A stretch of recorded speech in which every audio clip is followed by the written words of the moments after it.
there, my name's Spencer Meagher, and it's my pleasure to get to do a demonstration for you today of my approach to watercolor painting.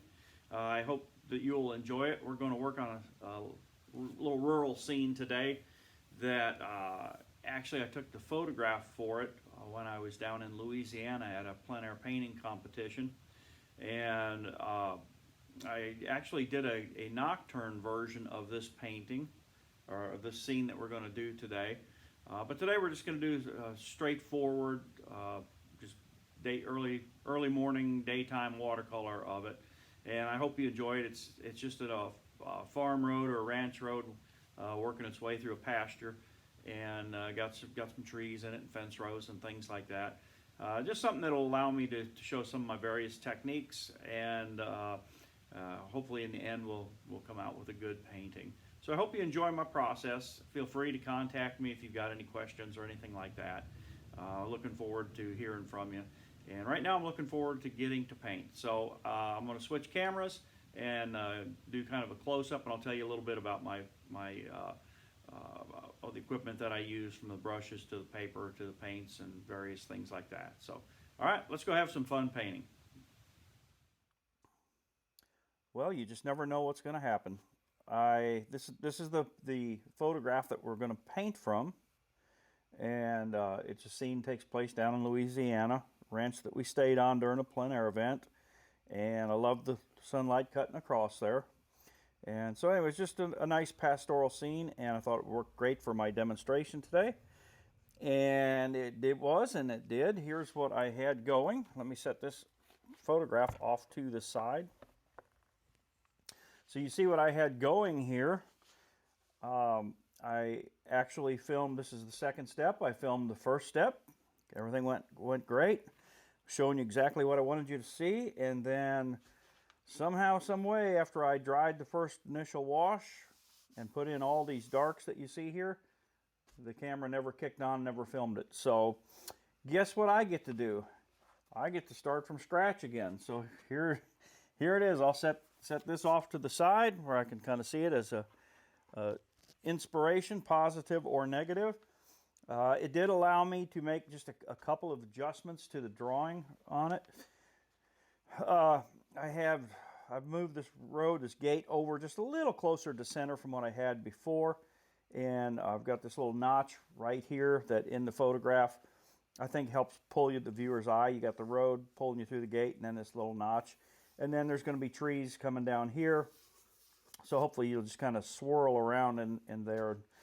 So we'll see. But anyway, I've got to get to painting again here because I've burned a good hour, right? Wasting time there. So let me get my brush, or my palette cleaned up here just a little bit. I'll go through all my colors and my paper again, but I'll do it fast this time. So I'm painting on a Blick Premier watercolor block, 140-pound cold press. They are comparable, in my opinion, very comparable to Arch's 140-pound, texture-wise, weight-wise, quality-wise, but they are probably 30 to 40% cheaper. Available only at Dick Blick. I don't get any money for that, but I like them. I tell my students about them. That's what it looks like right there. 12 by 16 block, and if you are into saving money, certainly you want to give them a try. I've taped down the perimeter. I do this a lot. Just take regular masking tape. This is about 1.25 inches, 1.5 inches wide, and tape down so when I'm done painting I can just peel it off and I instantly have a faux matte. And there's a lot of times when I've just varnished my painting and I'll put 3 or 4 coats of varnish on it, and it's good to go. I don't have to glass it. I don't have to matte it. I don't have to do anything. So that is what that process is about. So my palette right here, this is an Anderson Products palette. See the AP there? I've had this one several years. I've got another one. I just love the layout of it, the way it works. If you're painting something large, even these little wells, you can still get enough color out of it. My colors, raw sienna. I was using Winsor Newton, but they've changed their formula, and it behaves different, so I'm looking for another version. Core, QOR, transparent pyrrole orange. Very, very powerful color. I only use the Core in the transparent pyrrole orange. I haven't found another brand that works well. Cad Red, medium probably. Magenta, alizarin crimson. Daniel Smith Moon Glow. I just tried that, bought it, tried it. I like what it does. It's a quick violet gray. Phthalo blue is typically there. Here is cobalt blue. Manganese blue, which I don't normally use manganese, but I put it out there today. And then I've got phthalo green, which is one of my workhorses. I mix phthalo green with alizarin crimson, and I get a nice black. Over here I've got a lemon yellow, which we'll use a lot today, and a cad yellow. And over here in this corner is neutral tint, which Moon Glow is really kind of replacing neutral tint. So those are the colors I use. I've got a variety of brushes here. More about them as we get painting. These are some travel brushes from Jack Richardson. I've got some Kolinsky Sables in here. I've got some brushes from Rosemary. I've got some cheaper brushes. So I'm just all over the place on my brushes. I use what works. Doesn't necessarily have to cost a bunch of money. All right. So I'm just making sure we're recording, and it says we are, so let's go get it. So I'm going to start out by wetting my paper here, and just clean water, cleanish water, I guess would be a better way to put it.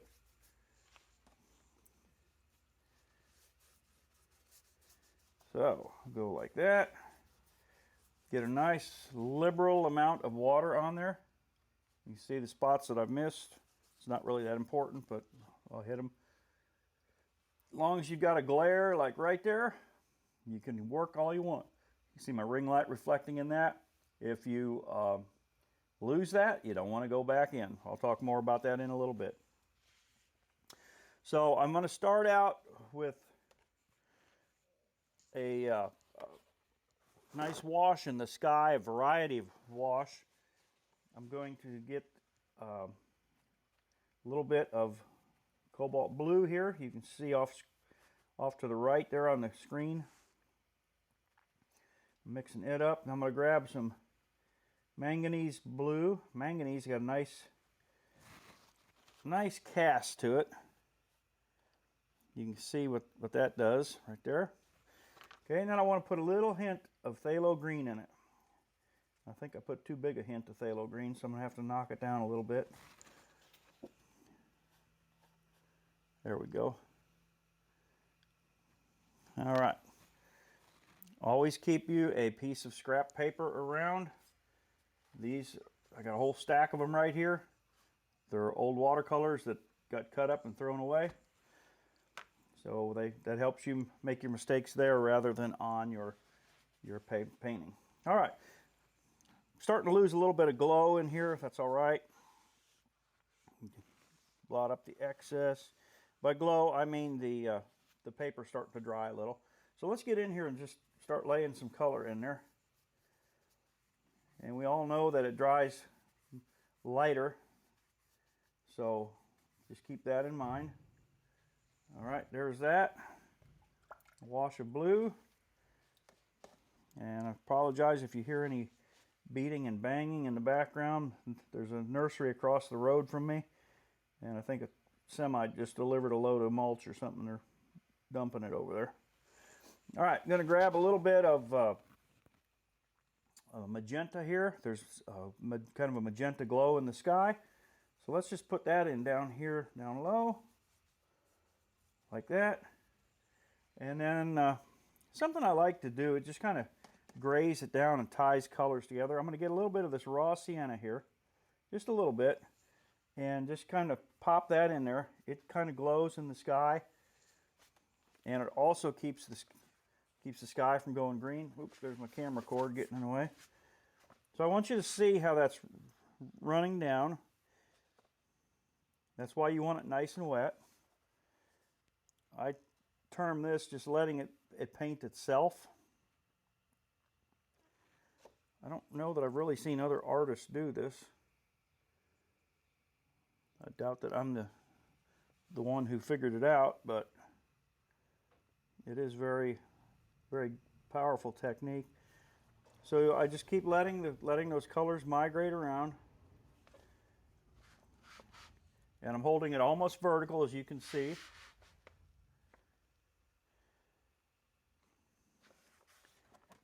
And I just keep going all the way around.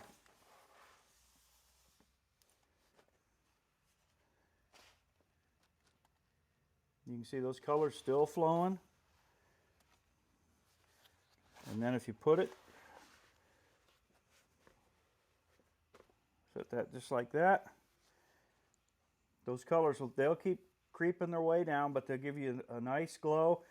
And that raw sienna will kind of give you that just a little bit of an orangish cast in there, so it's a nice transition. Got a little bit of it showing up there. So while that's doing its thing, I'm going to grab a little smaller brush. This is a rosemary 1/2 inch, and this green that's in the ground, the grassy area, I want to come in and just start getting that in there. So let's start with a nice bright wash of lemon yellow, fairly wet. Go over here.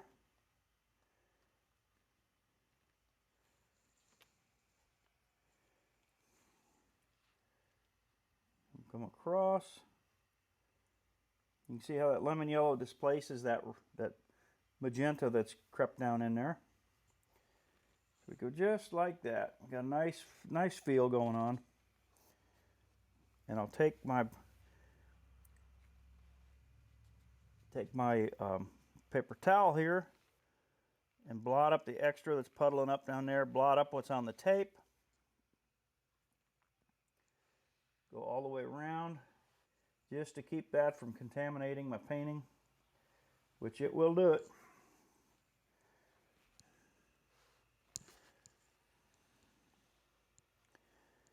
Give it a little more. Okay. All right, now, just by luck, this is working out pretty good there as far as I got this pink feel in the road there, and I see that in the photograph. And I'm recording this by myself, so what I'll do is I'll try to cut in and show you the photograph, give you a little spot of it right up here or something, just so that you can see what I'm talking about. All right, so I'm going to grab me a round brush here now and figure out what I want to do next. Pick up a little more of that. Okay, I'm going to grab some raw sienna and a little bit of orange. And there's trees back here in this distance. And they are dark and they got greens in them, but they also have some orange hint to them. It's the early morning sun. And this is still pretty wet, so I'm just going to drop a little bit of that color in. Let it kind of bleed around while it's wet. I can even put a little down, going down there.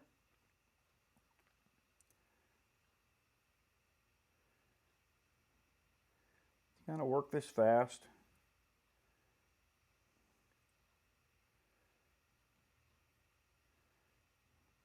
Pull that down on there. Here, got big log, big stump there. Not really a stump, just a broken up tree. Okay, I'm gonna come right here and kind of pick up a little bit of that road. I didn't finish my drawing out there. That's all right. In my zeal to get back at this, I overlooked that. But sometimes that's a happy accident. So I'm lifting out these highlights where these tree trunks are. I want them to be brighter than the background. I might even use a little bit of white in it. I don't know.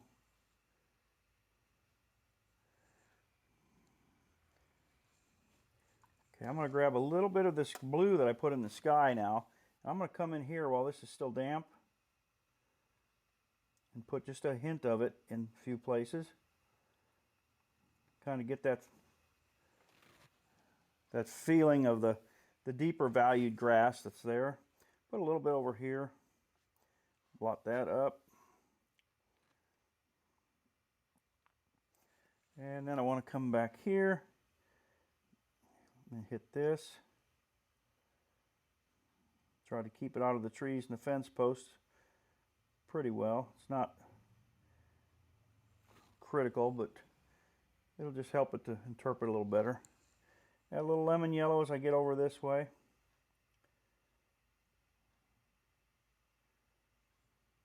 Just like that.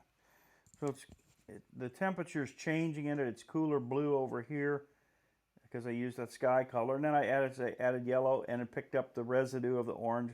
It's just starting to deepen the value. All right. And then let's come over here. All of this. And the road. That road's just kind of an anomaly there. I'm just going to kind of make it up as I go here. I'll basically try to lose the viewer's eye back there so they don't see my drawings off a little bit. All right, still going good. You watching that sky? You see how that's blending and getting soft and transitioning nicely? Okay, now the last thing I want to do here is come in and I'm going to take some phthalo green and some alizarin crimson, mix it together, and it will give you a nice rich black. See there? It's leaning towards the green side, so let's add a little more red to it.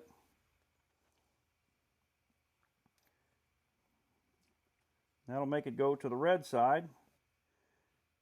So then if I want to take and thin that down, look what I get.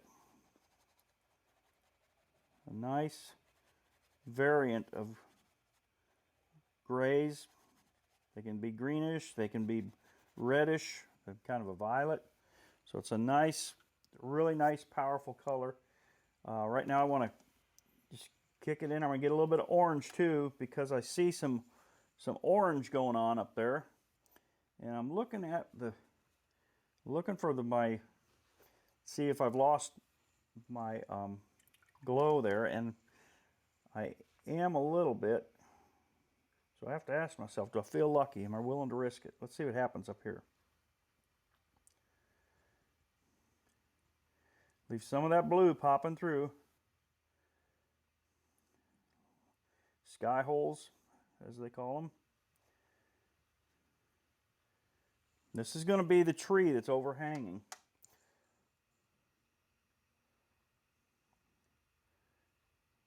And it's really working out pretty nice. I'm happy with it. Okay, that's coming along. Rinse my brush. Get some more of that dark now. Phthalo green. Okay, and then just kind of drop that in while that's wet and let it migrate around on its own.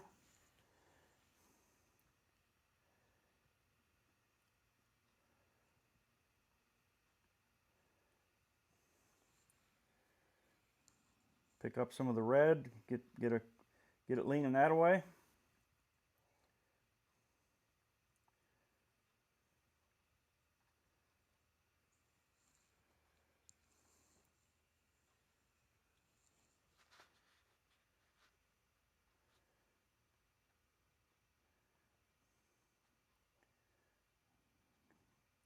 And again, just trying to leave a little bit of the sky popping through here and there.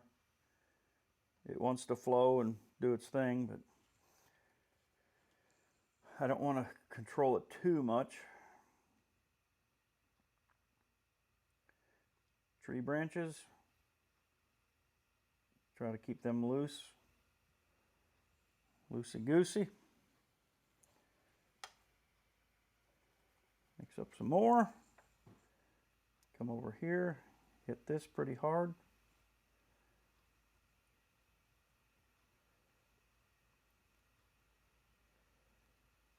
Cover up some of those pencil lines. Thick and thin shapes. Beef that up a little bit. pencil lines, cover up a good many of them. You don't have to get them all, but get enough. Want that to arc over. I wish you could see my hand right now. I'm just showing that it's making an arc signal with it.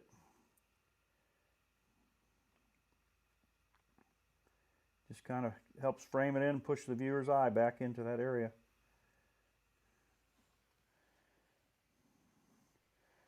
As I'm doing this, I'm keeping an eye on everything else, making sure that nothing's going wonky on me.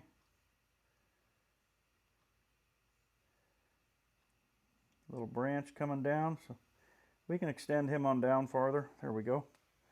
He's not connected to anything. I may put a branch connecting him at some point, but that's not critical that I do that.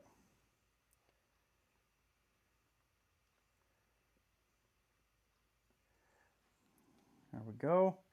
This is pretty wet over here.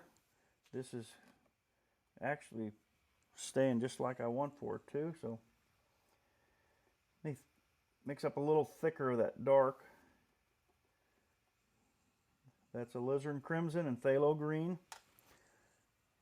And then I can just drop it in here real heavy and bold.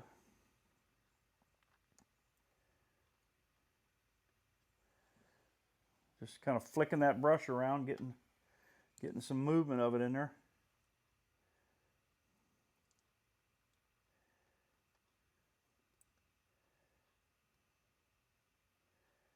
Come down here, kind of carve out where that tree is at there a little bit.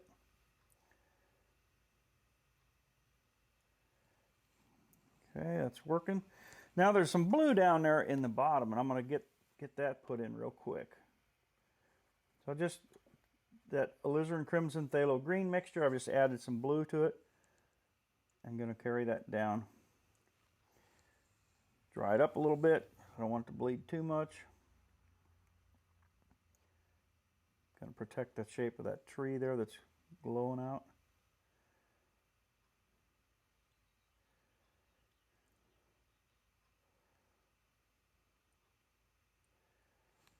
Okay, now I also see some lemon yellow in there, so I'm just going to stick my brush in pure lemon yellow. I'll hold this over here where you can see it. Just like that. I'm just going to drop some lemon yellow in there and let it just bleed around and do its thing.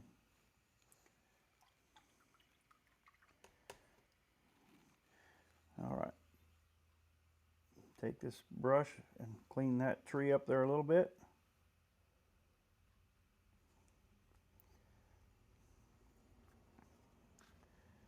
Clean that up.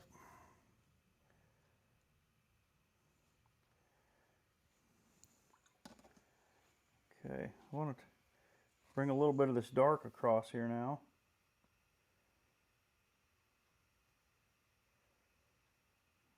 Just while that's wet, just kind of get the feel for it. Kind of like a little bit of a value study. And I do value studies a lot of the time. I'm not on this one, but I've already gone through it, this painting once, at least 2/3 of the way through it. So I'm not too concerned about that.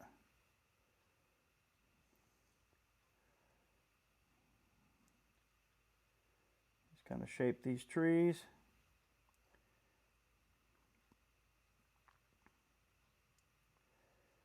Not taking that all the way up to the top because I want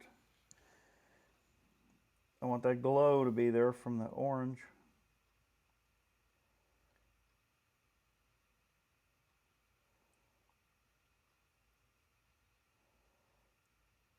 There we go. All right, so we got the feel going across there. Let me run the hairdryer on this real quick. All right, here was the first one that I did, and I've actually, for the second one, I've kind of combined some steps. I got me a little closer on the first round on the second painting than I did on this one on the first round. But this kind of gives you an idea which direction I'm going. I'll set this aside. And then you can see what my current painting looks like right here. It's got a nice feel to it. I hope you can see there's just this nice bright pale blue up here that nicely morphs into this pink, this magenta, and then we got orange in the trees, and of course these these darks of saturation of the value over here in this tree just kind of helps frame it in. So my goal then is to pull this dark around across back here, make this foreground really bright and pop, negatively paint around these fence posts and stuff. And so just really kind of obscure that in the distance and make you look right here at this road. So let's see how things go with that. All right. I tell my students, if you don't know what to paint, don't paint anything. And by that I mean, if you look at your picture and you're kind of lost where to go, the temptation is to grab a brush and just start doing something. Don't do anything. Just sit there and look at it. Step back for 2-3 minutes if you have to. It won't hurt you, and you'll get a fresh eye, and you'll see something that you know needs to be done.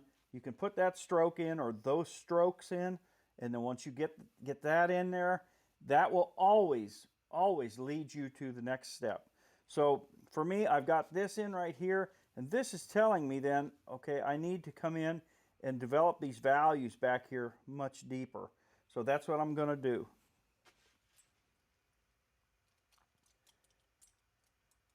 So I'm going to grab, I may not stay with this brush, but for right now, I'm grabbing one of these Richardson Gray Matters travel watercolor brushes. These are the ones that the handles come off like that. Slide that over it, and they are about that long when they're all closed up, and they are just a wonderful, wonderful little paintbrush. So I'm gonna start with that. I don't think it's going to be as big as I want, but I'm going to start there anyway. Okay, so I'm working on building the values back here in these trees, and I'm just putting some raw sienna in here at the moment, because it's not going to basically hurt anything. I can always throw another color into it, and it will get it'll accept that other color and play nicely with it. My spray bottle, Murphy's oil soap. These are really good sprayers, and they last and last. Just make sure you rinse it out real good before you put your water in there. Little tip of the day for you. All right, I'm going to try something here. Grab a little cad yellow. I don't typically introduce new colors towards the end of the painting, but I just kind of feel it might be a good thing to do with this. We'll find out. That's one thing. The longer I paint, the more I'm willing to risk making mistakes. So I'll try something, and if it doesn't work out, well, I know it didn't fail that, or didn't succeed then, but that's okay. Okay, so those trees, they're working pretty good. Keep it going here. Across here. By putting this yellowish cast up towards the top, that solidifies my glow, and it also kind of lubricates the paper there, that spot, so that I can drop darker paint in there to get that value that I'm looking for. And I want this to kind of mix the greens. So I'm going to grab some cobalt blue here and some of that alizarin crimson phthalo green mixture I had, and I'm just going to start dropping that in here and see what it does. You see how wet that is? It just kind of flows on its own. There we go, look at that.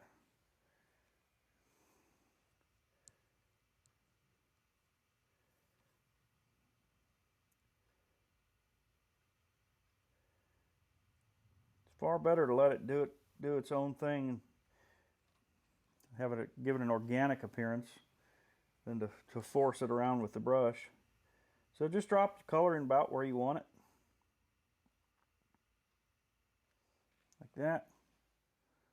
You can see it starts to come to life.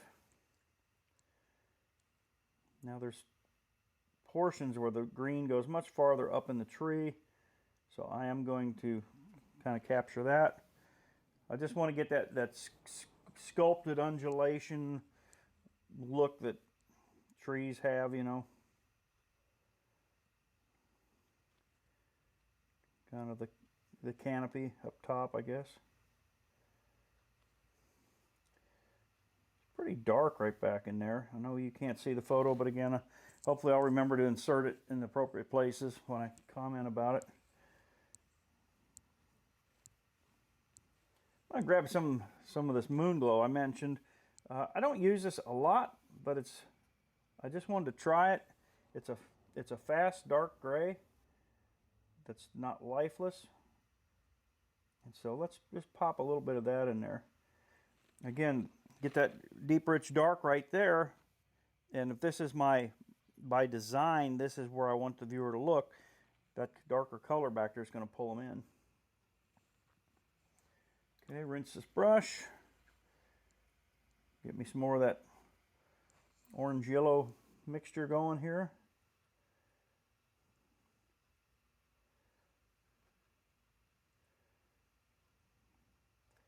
Actually, it looks like it could use some yellow in there too. Let me get a little bit of lemon yellow pop in there. Always amazed at how opaque a lot of yellows are. Very opaque.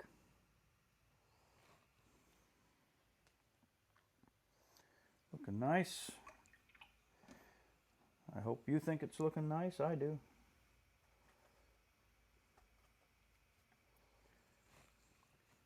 Okay, so we're just going to keep coming on across here.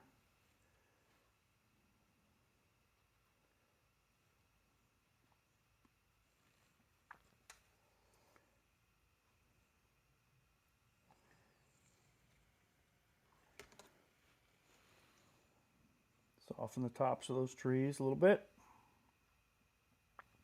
Negatively paint around this upright tree here.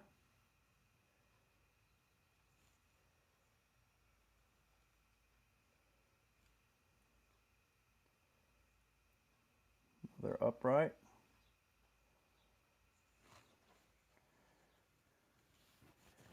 Don't be afraid to grab, there's a little puddle of color there, pick it up. A little puddle of color there, pick it up, drop it in. Rather than waste that paint, go ahead and use it. It'll work to your advantage.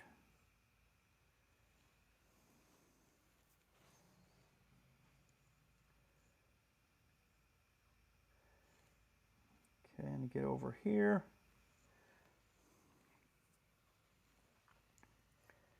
Make any corrections that you feel like you need to make right there. Okay. Now I'm noticing something here that in the photograph, this trunk is lit up, but there's foliage over it. So I'm just going to go paint right over that. And then it comes up like this.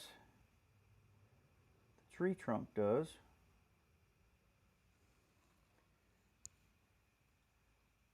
So let's just work at bringing that up there. Kind of develop this tree just a little bit.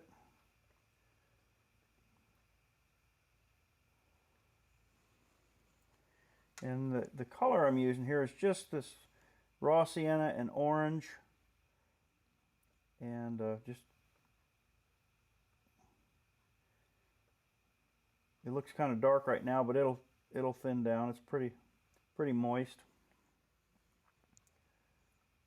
And I don't typically get caught up in putting a lot of detail in these trees, but this one here, the brush is working good, and the tree's kind of interesting. So we'll just keep playing with it.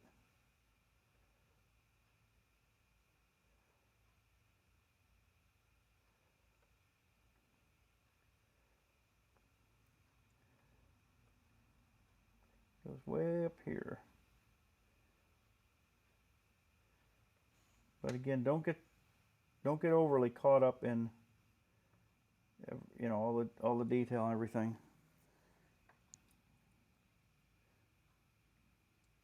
Just suggest, imply, whatever term you want to use. Just don't get too nailed down. While I'm doing this, I'll just hit these little trees here. Positively painted up against the sky, and then negatively painted with the background trees there. Got another one here.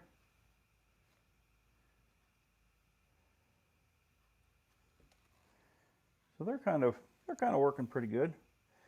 I got to figure out what kind of technique I'm going to use to scumble some early spring growth into them, but I'll come up with something.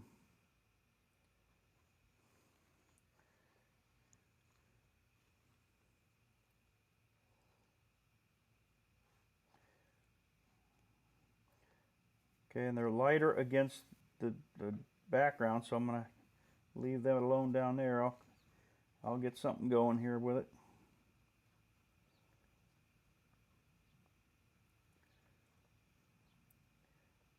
As with all things, less is more, so I just want to put in just enough of these branches to kind of give the feel of it.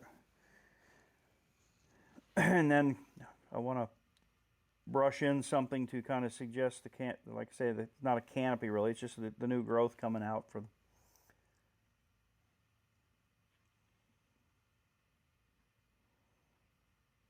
new spring growth, I guess.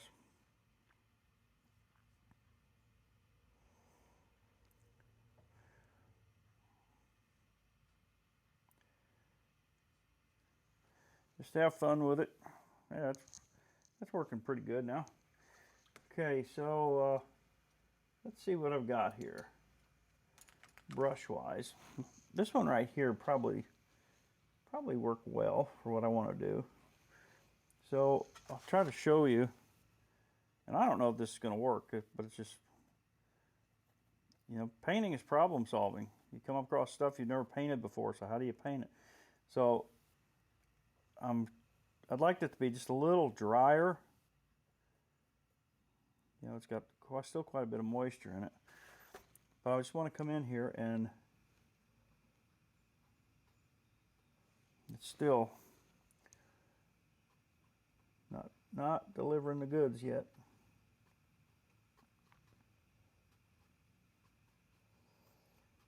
But I'm not going to panic. I'm just going to keep pushing it. I'm going to grab a little bit of this bluish green here. That's too bright. There we go.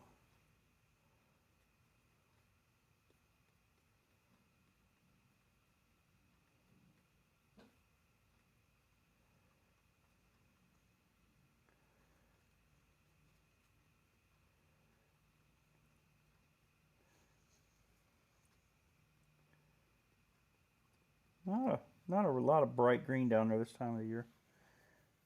Okay, so that's okay. That works for me.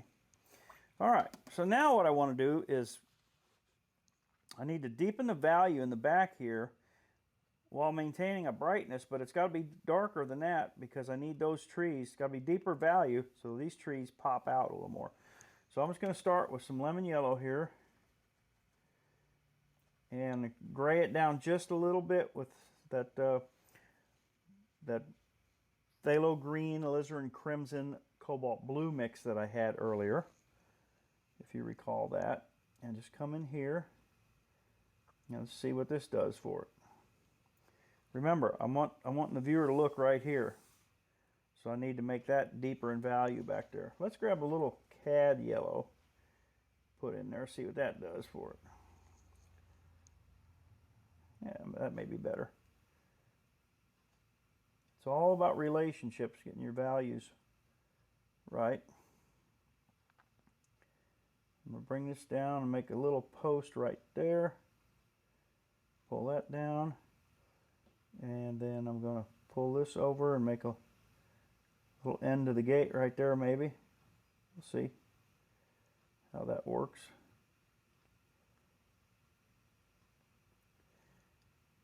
The gate's darker actually than everything else.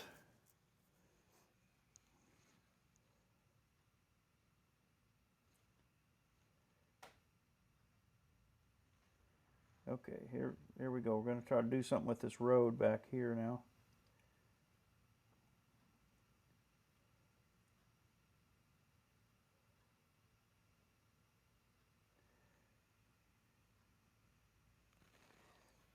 I think that's going to be okay. That's my story anyway.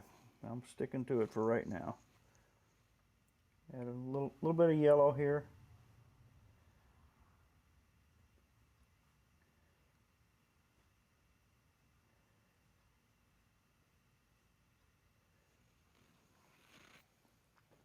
Starting to work. It's good.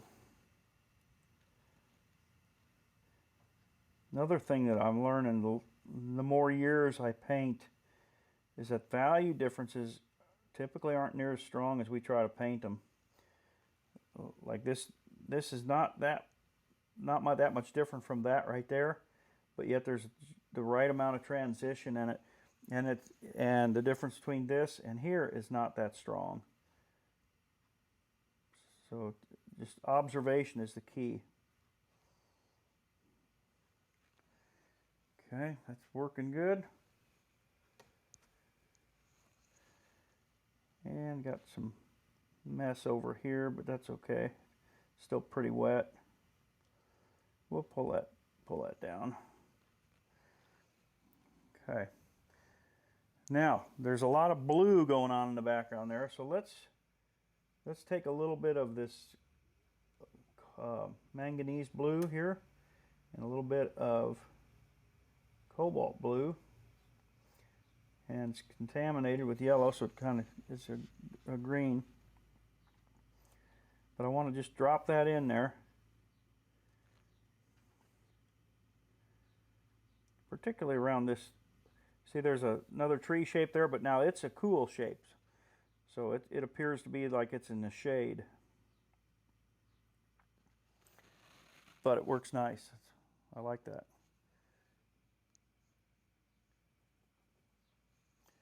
So let's keep on having fun here.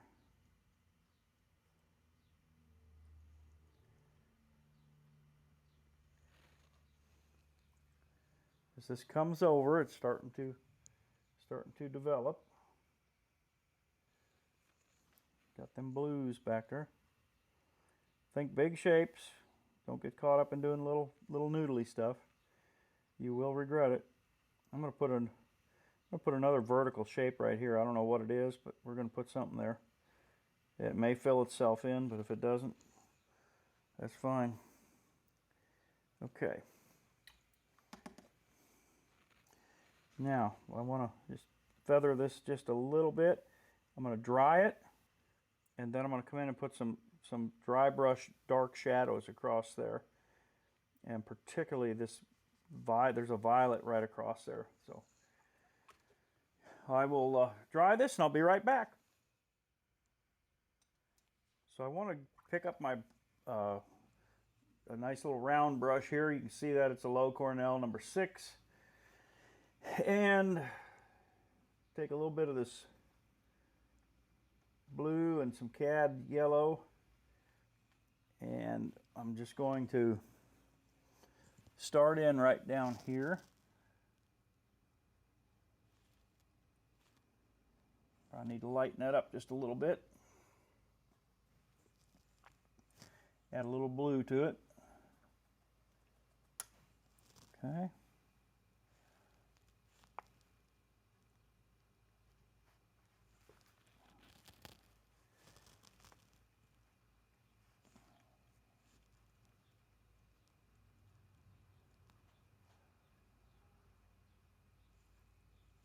Yes, nice shadow shape coming across there. Put a little bit of rivulets. I think it's actually a sugarcane field there. And they got ridges out there, so you get a little bit of that. So go ahead and don't hesitate to put some ridges into it. And then it also goes back like that. Excuse my reach there across the screen. One of these days I'll have a production studio for this, maybe.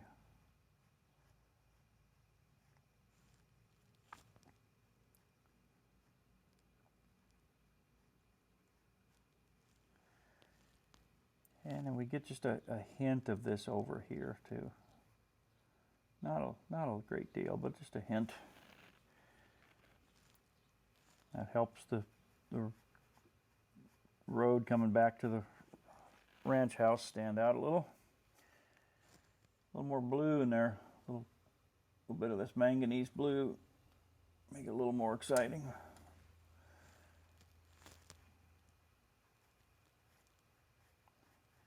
And the thing I have to remind myself is to keep this simple. Don't get too caught up in detail back there, because it's not that important. Matter of fact, it's not important at all. It's there, I see it, and I want to paint it, but it just actually detracts from the picture if you do too much of it. So I've got a nice feel of texture there, and that's sufficient. That is sufficient for what our purposes are. And then let's add a little magenta to this now, and put some of this dark in back here.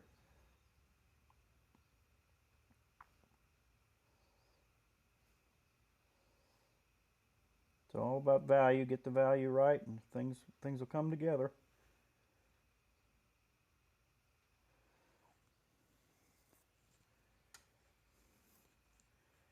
As I'm looking at this, painting it, this is typically not the way I paint. I mean, it's not night and day difference, but there's a little different approach. Like I'm just kind of working top down.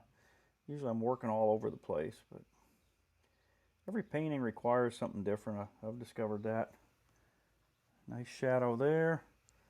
Put a little, let's put a little bark shadow here, maybe a little bit of growth there. Okay. I'm going to take and pop these in here.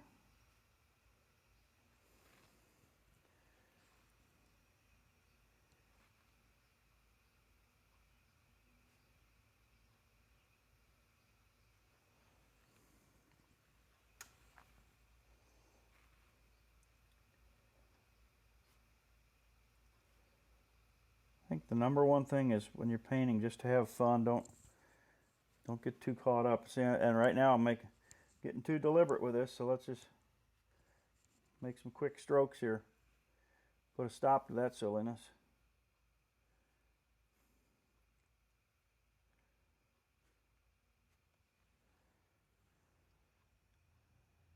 Got shadows there that I don't really have a good way to represent them. The dark right up here. A few key darks help define a lot of things.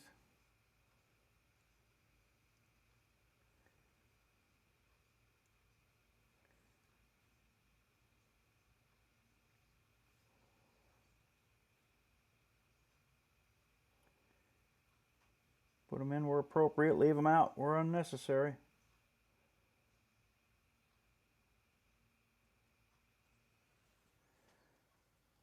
Maybe getting a little too many darks in there. I'm not sure.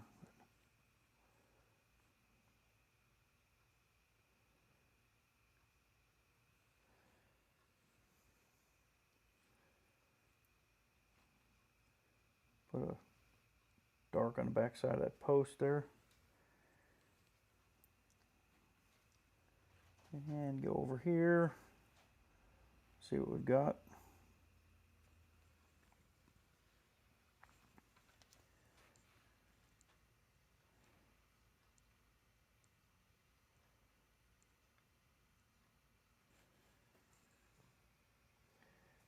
A little more of that red with that.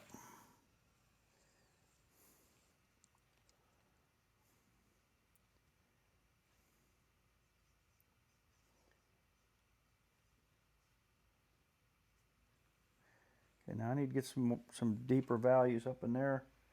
So I'll just keep going with what I've got here and pull that up.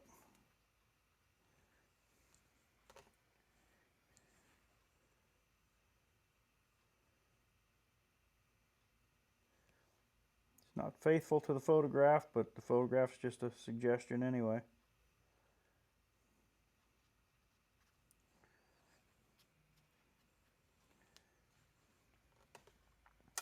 Just looking for the, that foliage appearance there.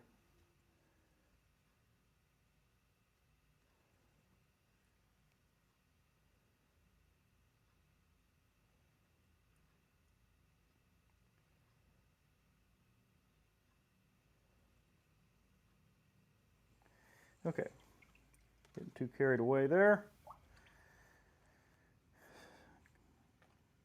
Grab me, let's start with this brush here. So phthalo green, what I want to do is mix up, there's some dark shadow cutting across here. So I want to mix up some phthalo green with a little bit of alizarin crimson in it.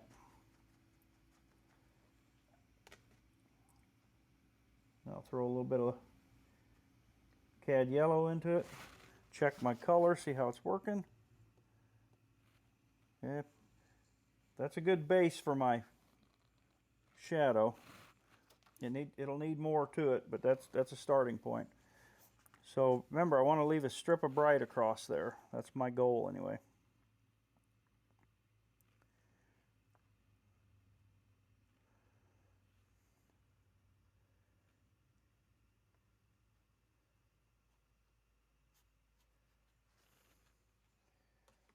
I'm going to grab a little bit of blue and throw in there.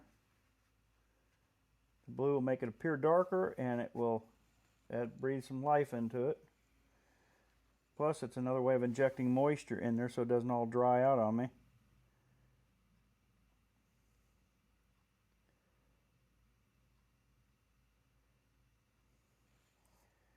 Okay, working.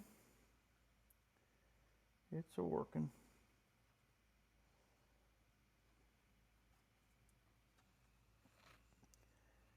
Okay, it's coming down here.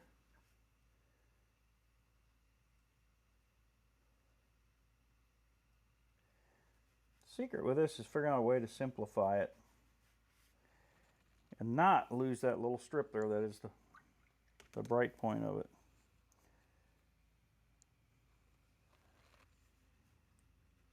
A little blue thrown in there, like that. I'm going to grab a little reddish color that's on the loose here. Hopefully that'll play well with that green. Okay. Let me grab a little bit of lemon yellow here.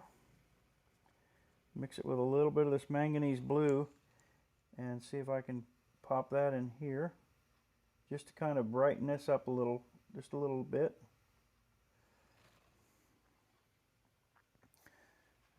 That's better. And I will share with you the photo of what the finished painting looked like, because again, the vibrancy and the computer screen, at least what I'm seeing right now, is not totally faithful to the painting. Okay, we'll leave that like that.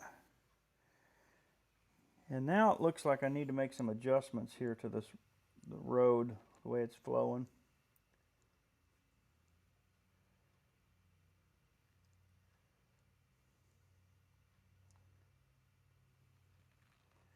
Okay, that's working good.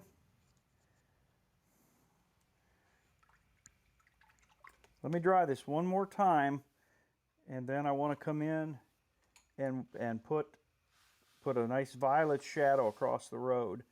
But I don't want, I want this to be drier than it is right now before I do that.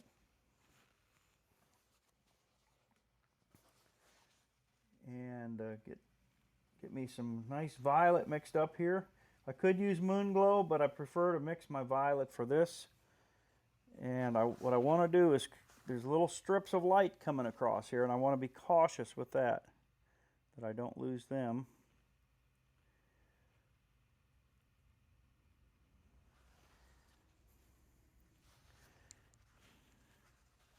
Let's feather that out, kind of fade that out, make it a little softer.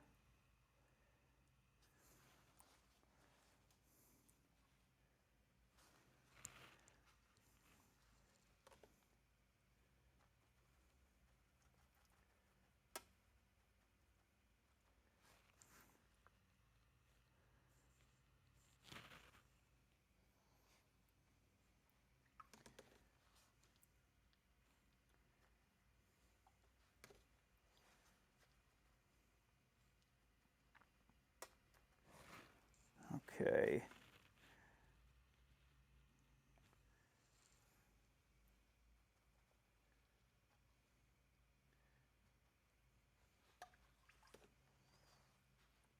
Just trying to mix up something that's appropriate here for what I'm trying to achieve.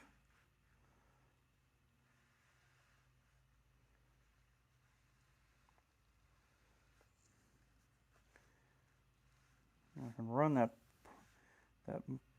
violet into the grass a little bit, and that'll be okay.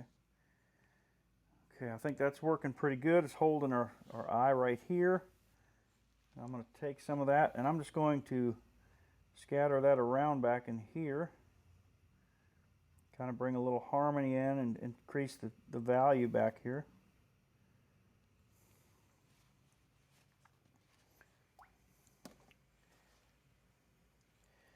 Okay, now there's kind of a I don't know, there's kind of a violet here along the edge of this road. I want to be careful that I don't do too much with it.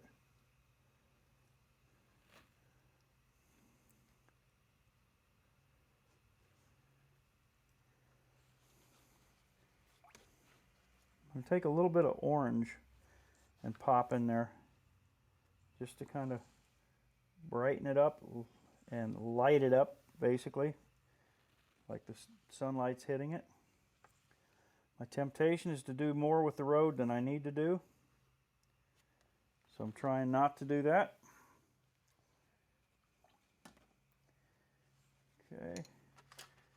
Now I see one key thing I've ignored here, or just about to ignore, and that is right back here, okay, where this road is coming in.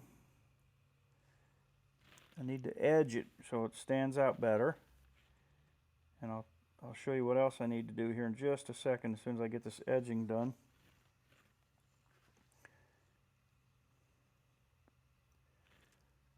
Find me a good spot and bring this shadow across here. There's a puddle of water back there, but I've opted to leave that out just because it's frankly too much work to try to put it in at this point.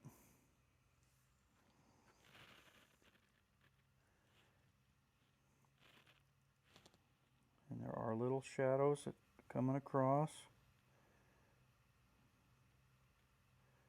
back here, like that right there. And then let's just take and, you know, grass always grows down the center of these roads. Let's grab a little grassy color here and try to make that interpret there.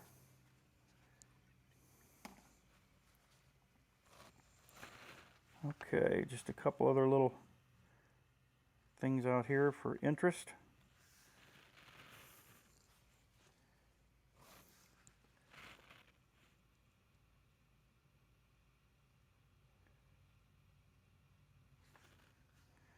That's actually a red that I'm putting in back there.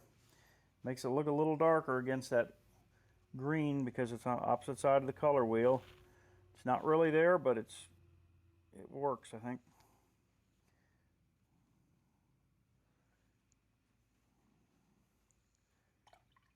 Okay, just about done, thankfully. So get me some more dark here. Phthalo green, alizarin crimson. I'm going to throw a little moon glow in for the fun of it. I want to come up in this tree and just intensify some of these dark areas up here.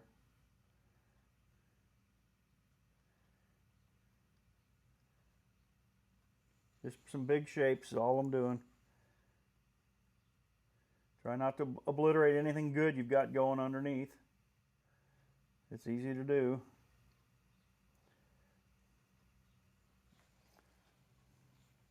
I know they look pretty dark right now, but they'll lighten up here in a little bit when they dry. At least they better.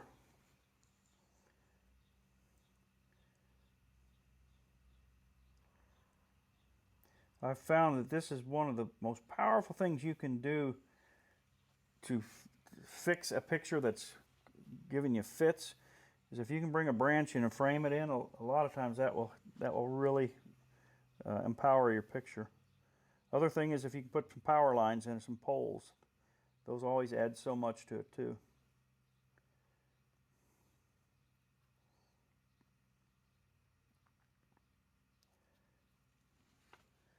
Yeah, don't want to get too carried away here. Too many new shapes going.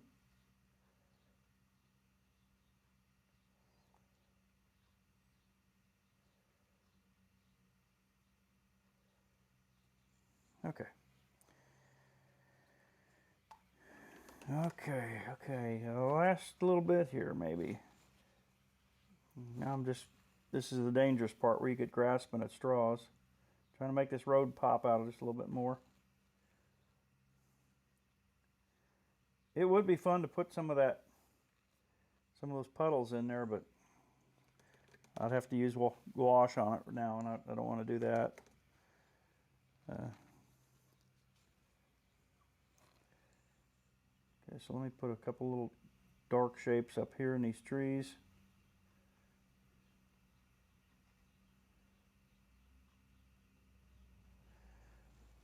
Okay.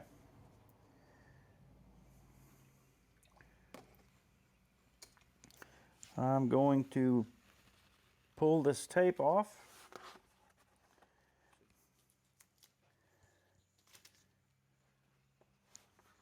So there we have a nice Louisiana morning. And by the way, I don't think I ever mentioned this, but I live in southern Illinois, so I'm not down in Louisiana, but it's a great place to go travel and to paint. People are wonderful down there, and it's exciting. Different culture, I love it. It's one of the best things about what I do is I get to travel around and stay in places and get to know what it's like. All right, let me take and sign this, make sure that's dry enough.